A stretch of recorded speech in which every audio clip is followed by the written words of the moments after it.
ओम नमो भगवते वासुदेवाय। प्रिय दोस्तों, वैसे तो प्रत्येक महीने में आने वाली एकादशी बहुत ही खास होती है, लेकिन माघ महीने के शुक्ल पक्ष की एकादशी बहुत ही फलदायी मानी गई है, जिसे एकादशी यानी जया एकादशी कहा जाता है। इस दिन भगवान श्री हरि विष्णु और माँ लक्ष्मी जी का विशेष पूजन किया जाता है। इस व्रत को रखने में मानसिक शांति प्राप्त होती है। इतना ही नहीं, यह व्रत जातक को पिशाच योनि यानी कष्टदायी योनि से भी मुक्ति दिलाता है। और इस बार साल 2026 में जया एकादशी के दिन कई शुभ योग बन रहे हैं, जिन्हें बहुत ही फलदायी माना गया है। तो आइए जानते हैं जया एकादशी की तिथि और शुभ मुहूर्तों के बारे में। इस बार जया एकादशी का व्रत 29 जनवरी दिन गुरुवार को रखा जाएगा। एकादशी तिथि 28 जनवरी दिन बुधवार को शाम 4:37 से प्रारंभ हो रही है, जिसका समापन 29 जनवरी दिन गुरुवार को दोपहर 1:55 पर होगा। ऐसे में इस बार दशमी तिथि के नियमों का पालन 28 जनवरी दिन बुधवार को किया जाएगा। इसी दिन तुलसी के पत्ते भी तोड़े जाएंगे और एकादशी व्रत के दिन ब्रह्म मुहूर्त 5:35 से 6:23 तक रहेगा। इस दिन सूर्योदय होगा सुबह 7:11 पर और सूर्यास्त होगा शाम 6:07 पर। प्रातःकाल पूजा मुहूर्त सुबह 5:52 से 7:11 पर होगा।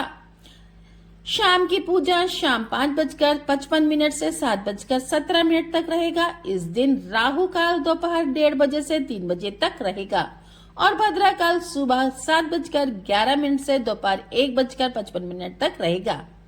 भद्रा काल का और राहु काल को अशुभ मुहूर्त माना जाता है और इस दिन बनने वाले शुभ मुहूर्तों में इंद्र योग, जो कि पूरा दिन रहकर रात 8:27 पर समाप्त होगा, तो इंद्र योग बन रहा है। साथ ही रोहिणी नक्षत्र सुबह 7:31 तक रहेगा। बाद में मार्गशीर्ष नक्षत्र प्रारंभ हो जाएगा। इंद्र योग को बहुत ही शुभ मुहूर्त माना जाता है और इस योग में रुके हुए या अटके हुए काम को पूरा करने के लिए आप कोई खास उपाय भी कर सकते हैं। वैसे तो इस दिन भद्रा काल भी रहने वाला है, लेकिन भद्रा का वास इस बार स्वर्गलोक में रहेगा, जो कि पृथ्वी लोक पर अशुभ नहीं होगा। इसलिए आप भद्रा के समय में दैनिक पूजा पाठ या एकादशी की पूजा आदि कार्य कर सकते हैं। द्वादशी तिथि 29 जनवरी दिन गुरुवार को दोपहर 1:56 से शुरू होकर 30 जनवरी दिन शुक्रवार को सुबह 11:09 पर समाप्त होगी। शुक्रवार के दिन ब्रह्म मुहूर्त 5:35 से 6:23 तक रहेगा। सूर्योदय होगा सुबह 7:11 पर और सूर्यास्त होगा शाम 6:08 पर। प्रातःकाल पूजा सुबह 5:51 से 7:10 तक कर सकते हैं। शाम की पूजा शाम 5:56 से 5:18 के बीच में की जाएगी और इस दिन राहु काल सुबह 10:30 बजे से दोपहर 12 बजे तक रहेगा।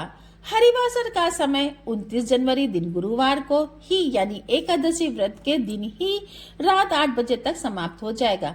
द्वादशी तिथि लगते ही हरिवासर का समय भी शुरू हो जाता है। इस दौरान अधिक से अधिक मानसिक रूप से भगवान का ध्यान, पूजा पाठ, मंत्र जप या भजन कीर्तन करके सबसे अधिक पुण्य प्राप्त कर सकते हैं। और शुक्रवार के दिन व्रत पारण मुहूर्त रहेगा सुबह 7:10 से 9:20 तक। इसी शुभ मुहूर्त के अंदर आपको जया एकादशी व्रत का पारण करना होगा। इस बार गुरुवार के दिन एकादशी पढ़ने से इसका महत्व और भी अधिक बढ़ जाता है। इसलिए इस दिन पीले रंग की पूजन सामग्री का अधिक से अधिक प्रयोग और पीले फलों का दान भी करना चाहिए। इस दिन भूल से भी अन्न का सेवन ना करें और ना ही चावल या चावल से बनी चीजों का सेवन करना चाहिए। तो दोस्तों, यह थी आज की वीडियो। आपको अच्छी लगे तो वीडियो को लाइक जरूर करिएगा और चैनल को सब्सक्राइब करिएगा। इसी चैनल पर आपको जया एकादशी व्रत की कथा भी मिल जाएगी।